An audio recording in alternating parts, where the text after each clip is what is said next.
ते जेव्हा तुम्हाला पजेस करतं आणि ते लवकर उतरत नाही सगळ्यात पहिले, कारण ते समजायला तितका वेळ जातो ना की कळतच नाही की नक्की झालंय का. की रात्री झोपले की आपला घसा खराब झाला की आपण कसं गुरगुरल्यासारखं होतो, तसं झोपेमध्ये त्या गुरगुर करायला दिवसांनी रात्री असं व्हायला लागलं की केस मोकळे सोडायला लागले, पुढे पुढे असं रांगत गेल्यासारखं जायला लागलं. देवाच्या बाजूला असं कुंकू हळद असं ठेवलेलं असेल, त्यातलं कुंकू असं हातात घ्यायला लागलं, डायरेक्ट डोक्याला असं कुंकू बांधलं. बापरे. जर त्यांचा पाठलाग करत जर तिथे कोणी अतिथी पोहोचला आणि या प्रश्नाला जर त्यांनी उत्तर दिलं की आजचा अतिथी मी आहे, तर त्यांच्यासोबत त्या जेवण करतात आणि त्यांना, त्या व्यक्तीला म्हणजे त्या अतिथीला त्याच्या आयुष्यात तिथून पुढे कधीच काही कमी पडत नाही. आणि ही जी झालेली बाधा होती हे सगळं उतरायला कमीत कमी 1 वर्ष लागलं.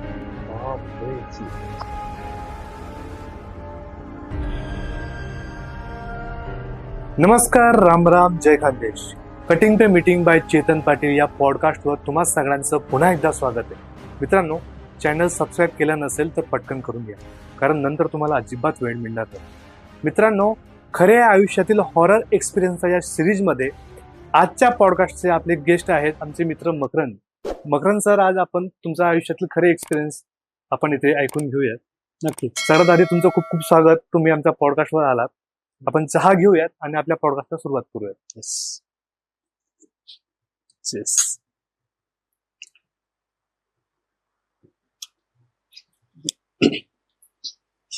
तर सर, सुरुवात कोणत्या अनुभवापासून करायला तुम्हाला आवडेल? सुरुवात तसं सांगायचं झालं तर अनुभव बरेच आहेत. आणि अनुभवाचा प्रश्न म्हणजे मला स्वतःला आलेला एकच अनुभव आहे त्यातला. आणि काही अनुभव असे जे की मी ऐकलेत, काही घरातल्यांकडनं ऐकलेत, माझे काका काकू त्यांना आलेले काही अनुभव. घरामध्ये एकंदर बरेचसे अनुभव झालेले आहेत. पण कसं आहे, गोष्ट स्वरूपात एखादा अनुभव लिहिणं खूप वेगळा असतं आणि खऱ्या आयुष्यात ज्यांनी ते अनुभवले ते फार वेगळं असतं. आता जर एक पहिला अनुभव सांगायचा झाला तर सती आसरा, हे कधी ऐकलंय आपण? सती आसरा नाही. ओके. सती आसरा हा एक प्रकार आहे. हा अनुभव त्याच्यावरचा आहे. बरं. हा एक खरा अनुभव आहे आणि हा घरामध्ये आलेला आहे. हा अनुभव माझ्या काकूच्या बहिणीला आला. बरं. जेव्हा त्यांच्या लहानपणी हे घडलं होतं तेव्हाचा अनुभव आहे. सती आसरा म्हणजे हा एक प्रकार असा आहे की तरुण मुली किंवा बायका ज्यांचं लग्न झालंय, ज्यांना मुलं आहेत, अशा बायकांनी पाण्यामध्ये जीव देऊन जर आत्महत्या केली असेल तर त्याचं जे स्पिरिट होतं त्याला म्हणतात सती आसरा. बरं. असा एक प्रकार आहे.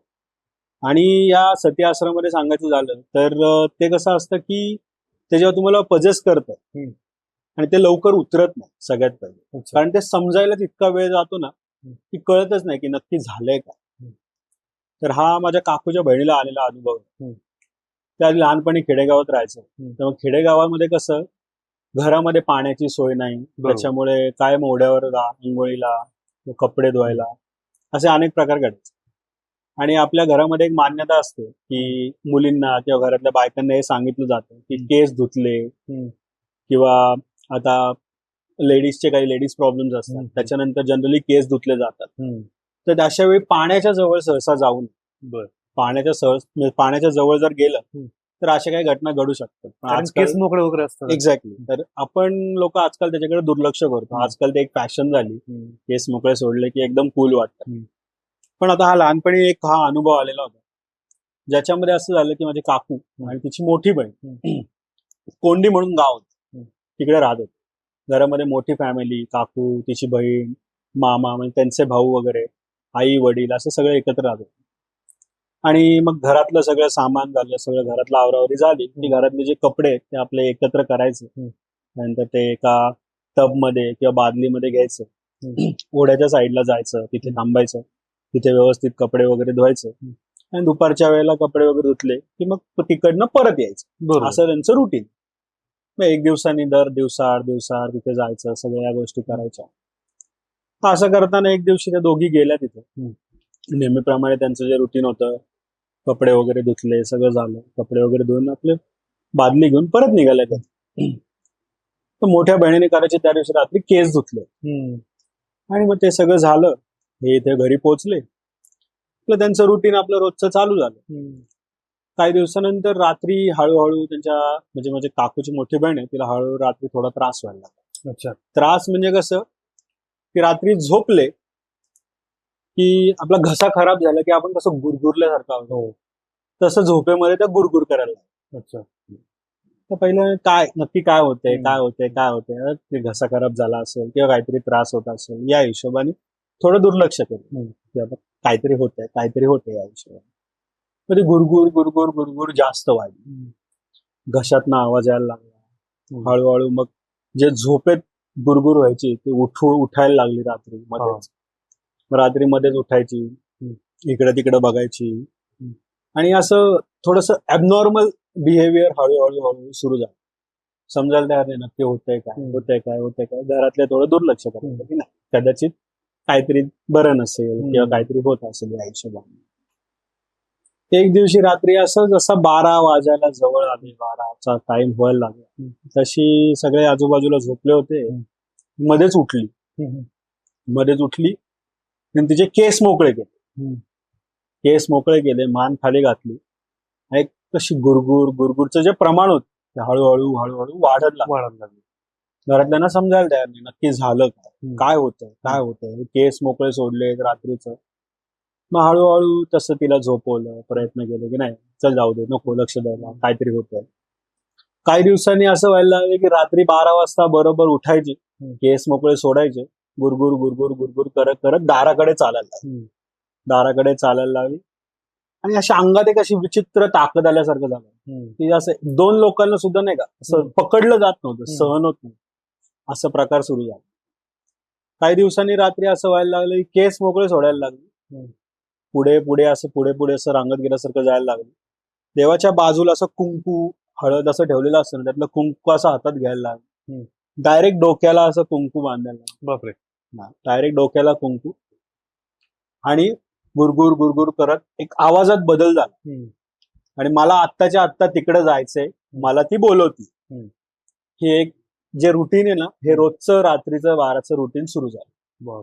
हळूहळू असं वाटत होतं की घराच्या बाहेर पडायचंय आणि मला पाण्याकडे जायचं, मला तिथे बोलत आहे. हा असा प्रकार सुरू झाला. घरातल्यांना काही समजायलाच तयार नाही की बाधा झालीये एवढं नक्की, पण बाधा कशाची, बरोबर की नक्की काय झालं की बाबा हे रोजचं रुटीन आहे. हळूहळू ते रुटीनही बंद झालं की काकू एकटीच जायला लागली, बहिणीला रात्री त्रास व्हायला लागला, रोज चालू झालं. मग काकूचे वडील जिथे जाता आलं, जिथे शक्य होतं, ज्या लोकांना भेटता आलं उपाययोजनांसाठी की मुलीला असा त्रास होतो, हे व्हायला लागलं ते व्हायला लागलं.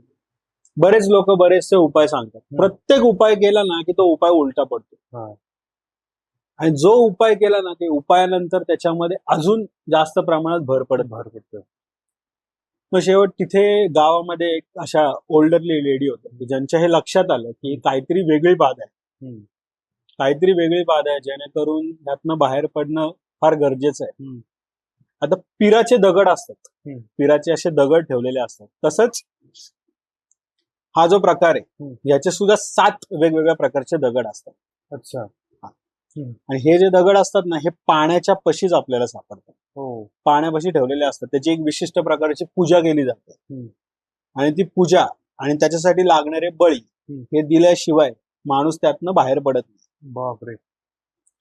याची अशी एक कॉन्सेप्ट आहे की हे 7 प्रकारातच फिरतात. पाण्यामधनं दिव्याच्या रूपामध्ये पाण्यामध्ये चालतात. अच्छा. पाण्यामध्ये त्याचा प्रवास चालू असतो. अशी मान्यता आहे की त्यांना जर जाताना पाण्यामध्ये या दिव्याच्या रूपामध्ये जर कोणी बघितलं आणि कोणी त्याचा पाठलाग केला तर हे त्यांना कळता कामा नये. त्याचा पाठलाग करू शकता, तो सुद्धा पाण्यातनच केला जातो. पाठलाग करायचा, त्या एका जागी जाऊन एका झाडापाशी जाऊन थांबतात, तिथे स्वयंपाक करतात. अच्छा. तो स्वयंपाक केला की ते तिथे एक प्रश्न विचारतात की आजच्यासाठी आमच्याकडे अतिथी कोणी आहे का. अच्छा. असा प्रश्न विचारतात. आमच्यासाठी आज तिथे अतिथी कोणी आहे का. जर त्यांचा पाठलाग करत जर तिथे कोणी अतिथी पोहोचला आणि या प्रश्नाला जर त्यांनी उत्तर दिलं की आजचा अतिथी मी आहे, तर त्यांच्यासोबत त्या जेवण करतात आणि त्यांना, त्या व्यक्तीला म्हणजे त्या अतिथीला त्याच्या आयुष्यात तिथून पुढे कधीच काही कमी पडत नाही. बापरे. अशी एक ही मान्यता आहे. मग असंच झालं, काय करायचं कसं करायचं, थोडक्यात यातनं बाहेर कसं पडायचं. बाहेरची बाधा झाली एवढं नक्की, बाधा आहे, त्यातनं बाहेर कसं पडायचं. मग त्या आजींच्या लक्षात आलं की हा असा एक प्रकार दिसतोय, कारण मग त्यांनी सगळी चौकशी केली की नक्की काय घडलं होतं. सांगितलं की असं झालं होतं, इथे गेलो होतो आम्ही, असं झालं, रोजचं हे रुटीन होतं, हे फॉलो करत होतो. मग 7 दिवस त्यांनी, त्या आजींनी माझ्या काकूच्या वडिलांना सांगितलं की दर अमावस्येला तिथून पुढच्या 7 अमावस्यांना त्या नदी किनारी जायचं. इथं त्यांचे जे 7 दगड आहेत, त्या 7 दगडांची एका विशिष्ट पद्धतीची पूजा आहे, ती करायची. आणि त्याच्यासाठी तुम्हाला बळी द्यायला लागतं त्या पद्धतीचं. ते सगळं पूर्ण करायचं. एक पिवळ्या रंगाचं फूल असतं, पिवळ्या रंगाचं फूल तिथे ठेवायचं. तिथे जायचं, एका अमावस्येला जायचं, एका दगडाची पूजा करायची, तिथे पिवळ्या रंगाचं फूल तिथे ठेवायचं. जे तुझं आहे ते तुझ्यापाशी ठेव, आमच्याकडे नको, हे सांगायचं तिथं. आणि तिकडनं परत यायचं. बरोबर. परत येताना ज्या पावली गेलाय त्याच पावली वळायचं, परत मागे वळून बघायचं नाही, ना कोणाशी बोलायचं, ना कोणाशी कुठली चर्चा करायची. या पद्धतीने आपण परत यायचं. जसे 7 अमावस्या हळूहळू पार पडल्या, तसा हळूहळू तिकडे घरामध्ये फरक पडत गेला. या सगळ्या गोष्टीला आणि ही जी झालेली बाधा होती, हे सगळं उतरायला कमीत कमी 1 वर्ष लागलं. बापरे. पण त्या 1 वर्षामध्ये जी तब्येत होती, जे रुटीन होतं, जे फिजिक होतं, त्याच्यावरती हळूहळू इतका फरक पडत गेला की असं एक दिवसामध्ये ते खंगत गेलं. फार अशी अवस्था झाली होती की माणसाचं काही शिल्लकच नाही राहिलं. बापरे. ही एक सती आसरा, ही एक अशा प्रकारची बाधा आहे. म्हणजे तिने काहीच ठेवलंच नाही, म्हणजे काहीच मुक्त केलं पण ते काही कामाचं नव्हतं. हळूहळू जोपर्यंत त्याला जे पाहिजे ते मिळालं नाही तोपर्यंत हे होत राहतं. आणि सती आसराचा हा एक किस्सा झाला.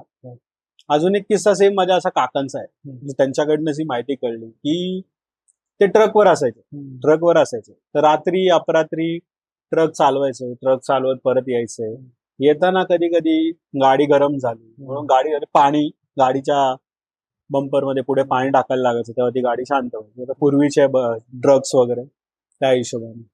तेव्हा त्यांनी हा अनुभव घेतलेला आहे डोळ्याने की त्यांना पाण्यामध्ये 7 दिवे दिसले. त्यांना पाण्यामध्ये चालणारे 7 दिवे दिसले. ते इथे चाकणमध्ये आले होते. तर पूर्वी असं होतं की चाकणमध्ये इथून ट्रकमध्ये माल लोड करून तो मार्केट यार्डला घेऊन जायचं. हे रात्रीच्या वेळीच घडायचं. तर रात्री यायचं, रात्री गर्दी नसायची, पटकन शेतात जायचं, माल भरायचा आणि गाडी लोड करायची, इकडे घेऊन यायची. तर तसं चाकणमध्ये आले होते. तर तिथे एक गाडीवाला होता, काका होते, स्वतः गाडी चालवत. त्यांच्यासोबत अजून 2 माल वाहणारी लोक होती. आणि ज्यांचा माल लोड करायला गेले होते त्यांच्या शेतामध्ये गेले. ते जे शेत होतं ते मेन रोड पासून कमीत कमी आत होतं, खूप आत होतं, म्हणजे 1-1.5 किलोमीटर आत असेल. तिथे गाडी जाणं शक्य नव्हतं. तिथे फक्त बैलगाडीत जायचं. बैलगाडीवरती जाऊन त्यांनी तो सगळा माल लोड करून घेतला. माल लोड केला, माल आणला, परत गाडीमध्ये सगळा लोड झाला आणि गाडी निघाली. गाडी जशी मेन रोडला लागली तशी गाडी पाण्याच्या बाजूने जायला लागली. हळू गाडी थांबलेली गाडी परत चालू झाल्यानंतर गाडी थोडक्यात गार असेल, लगेच गरम व्हायचा काही चान्स नाही. गाडी जशी जशी चालायला लागली तशी गाडी गरम व्हायला. तसं पाणी जवळ यायला लागलं तशी गाडी गरम व्हायला लागली. गाडी गरम झाली म्हणून इथं थांबतो आणि इथून पाणी घे. गाडी तशी गरम व्हायला लागली. गाडी एका स्पॉटला जाऊन गाडी थांबली.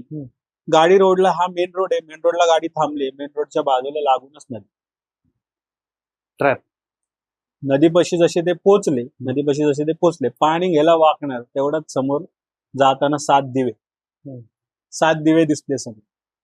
आता तिथले जे लोकल लोक आहेत त्यांना या विषयीची पूर्ण माहिती की हे नक्की हा प्रकार काय. काकांनी विचारलं की अरे नक्की हे काय आहे, 7 दिवे एकाच रेषेत, 7 दिवे एकाच रेषेत चालले, हा नक्की प्रकार काय. तेव्हा हे कळलं साती असरा हा असा प्रकार असतो आणि हा अशा प्रकारे पजेस्ट करतो. बापरे. आणि ते एकदा असं पजेस्ट झालं ना की हे जे जाणकार आहेत तेच काढू शकतात. त्याच्या व्यतिरिक्त याच्यावरती उपाय नाही. नाही. आणि तुम्ही जे सुरुवातीला म्हटलं की ते पीर, तर ते पीर म्हणजे ते मुसलमानांचे पीर म्हणतात का तुम्ही? पीर हा प्रकार एक वेगळा आहे. त्याच्यावरती पण एक किस्सा आहे. तुम्ही म्हटलं ना की 7 पीर असतात असं म्हटलं ना. पीर एक हा एक प्रकार आहे, तो वेगळा प्रकार आहे. अच्छा. पण हा साती आसरा हा पूर्ण वेगळा प्रकार आहे. हा फक्त आणि फक्त पाण्याशी निगडीत आहे. अच्छा. तो मोस्टली स्त्रियांनाच. स्त्रियांना नाही, हा पजेस होऊ शकतो, पण हा अशा प्रकारे पजेस होतो पाण्या थ्रू. हे जे काय आहे, हे जे स्पिरिट आहे हे तुम्हाला पाण्याकडेच सापडेल. बापरे. आणि विधी करताना मग साती जे स्पिरिट असतात वन बाय वन सगळ्यांसाठी सगळ्यांचं पूजा वगैरे करायला लागतं वन बाय वन. येस. म्हणजे प्रत्येक अमावस्याला विधी हा प्रत्येकाचा करायचा, कारण एका गोष्टीचा विधी केला, एकाचा विधी केला तर ते निघणार. मुक्ती नाही मिळणार. मुक्ती ही पाहिजे असेल तर 7च्या 7 जे आहेत पूजा त्यांचीच झाली पाहिजे, त्यांच्या पद्धतीनेच झाली पाहिजे, त्याशिवाय मुक्ती नाही. बापरे. मी पहिल्यांदा हा प्रकार ऐकला बरं का. सतीबाधा मी कधीच ऐकला नव्हता आणि मला तरी वाटतं खूप कमी लोकांनी ऐकला असावा असं माझा अंदाज. मान्य म्हणजे लोकांना कदाचित माहिती नसेल. हा एक कसा नवीनच प्रकार आहे, कारण हा विषय असा आहे ना की याच्यात एवढी माहिती आपण घेऊ ना ती खूप आहे. ते खूप क्रिटिकल वाटलं मला ते. त्याची प्रोसेस की खूप क्रिटिकल वाटली आणि खरंच. आणि मला खूप थ्रिल वाटलं की 7 लोकांना सॅटिस्फाय करायला लागतं, त्यांची पूजा करायला लागते आणि ते दिसलं तरी पण टेन्शन आहे. त्यांचे पाठलाग करणारे लोक पण असतील. पाठलाग करणारे लोक आहेत ज्यांना शक्य झालं ते यशस्वी, ज्यांना ट्रिक्स माहित असतील, ज्यांना नाही त्यांचं अवघड. कारण तुम्ही सांगितल्याप्रमाणे त्यांना जर कळलं की आपला पाठलाग होतोय तर तो डिस्ट्रॉय संपला विषय. ते गायब होतात. ते पाण्यामध्ये गायब होऊन जातात. म्हणजे जो पाठलाग करायला त्यांना सुरुवात करेल आणि त्यांना जर हे लक्षात आलं की आपला पाठलाग होतोय तर त्या तिथून गायब होतात. पण जो पाठलाग करतो ना तो त्यांच्या ह्याच्यात अडकतो. आणि पाण्यातूनच पाठलाग करायला लागतो, म्हणजे तो नाव किंवा पोहतानाच करायला लागेल, अदरवाईज शक्य पाण्यात थ्रू त्यांचा पाठलाग होऊ शकतो. बापरे. खूप विचित्र प्रकार आज तुम्ही आमच्यासोबत डिस्कस केला आणि मला वाटतं की प्रेक्षकांसाठी कदाचित हा प्रकार पहिल्यांदाच असेल, कारण बऱ्याच वेळेस आपण बघताना किंवा वाचताना हा प्रकार कधीच डोळ्यासमोर येत नाही. तर आय होप तुम्हाला हा किस्सा खरंच आवडला असेल आणि तुम्हाला जर सतीबाधा हा प्रकार माहिती असेल तर डेफिनेटली तुम्ही कमेंट बॉक्समध्ये सांगा. अजून असेच काही किस्से आपण मकरंद सर यांच्याकडनं ऐकून घेणार आहोत, पण त्यासाठी चॅनल लाईक, शेअर आणि सबस्क्राईब करून ठेवा, जेणेकरून तुम्हाला नोटिफिकेशन येईल. Thank you so much for watching this video guys.